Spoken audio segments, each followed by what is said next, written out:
ஆதன் news நேயர்களுக்கு வணக்கம். நான் உதயாஸ்ரீ. தலைப்புச் செய்திகளை காணலாம். தனிநபர் வருமானத்தில் இந்தியாவிலேயே தமிழ்நாடு 2ஆம் இடம். அடுத்து வரவுள்ள திராவிட மாடல் ஆட்சி 2இல் வளர்ச்சியில் முதல் மாநிலமாக உயர்வோம் என முதலமைச்சர் மு.க.ஸ்டாலின் பெருமிதம். இங்கிலாந்து, மாலத்தீவு ஆகிய நாடுகளுக்கு பிரதமர் மோடி 4 நாட்கள் அரசுமுறை சுற்றுப்பயணம். பல்வேறு புதிய ஒப்பந்தங்கள் இறுதியாகும் என எதிர்பார்ப்பு. இந்தியா, பிரிட்டன் இடையிலான தாராள வர்த்தக ஒப்பந்தத்திற்கு மத்திய அமைச்சரவை ஒப்புதல்.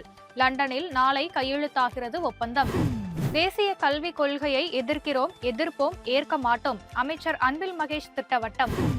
திமுக ஆட்சியில் தமிழகத்தில் யாரும் நிம்மதியாக இல்லை. திமுக ஆட்சியை அகற்ற என்டிஏ கூட்டணியில் அனைவரும் ஒருமித்த கருத்துடன் இருக்கிறோம் என பாஜக முன்னாள் தலைவர் அண்ணாமலை பேட்டி.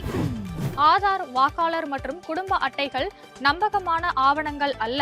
வாக்களிக்க ஆதாரமாக ஏற்க முடியாது என உச்சநீதிமன்றத்தில் தேர்தல் ஆணையம் விளக்கம். புதிய உச்சத்தை தொட்டது ஆபரண தங்கத்தின் விலை. சவரனுக்கு 760 ரூபாய் உயர்ந்து 75,000 கடந்து விற்பனை. சாமானிய மக்கள் அதிர்ச்சி. பீகார் மாநிலத்தில் வாக்காளர் பட்டியல் சிறப்பு தீவிர திருத்த பணியை மேற்கொண்டு வரும் தேர்தல் ஆணையம். சுமார் 52 லட்சம் வாக்காளர்களை நீக்க திட்டம். தூக்கு தண்டனையை நிறுத்தி வைக்கப்பட்டுள்ள கேரள நர்ஸ் நிமிஷா பிரியா வழக்கில் மத்திய அரசு அனைத்து உதவிகளையும் வழங்கி வருகிறது. சட்ட உதவிகள் வழங்கப்பட்டதாக மத்திய அரசு தகவல். அணுசக்தி திட்டத்தை ஈரான் தொடர்ந்து செயல்படுத்தும். ஒருபோதும் அணு ஆயுதங்களை நாடாது என வெளியுறவுத்துறை அமைச்சர் அப்பாஸ் அரக்சி விளக்கம். இந்தியா, இங்கிலாந்து இடையேயான 4வது டெஸ்ட் கிரிக்கெட் மான்செஸ்டர் நகரில் இன்று தொடக்கம். இத்துடன் தலைப்புச் செய்திகள் நிறைவடைந்தது. வணக்கம்.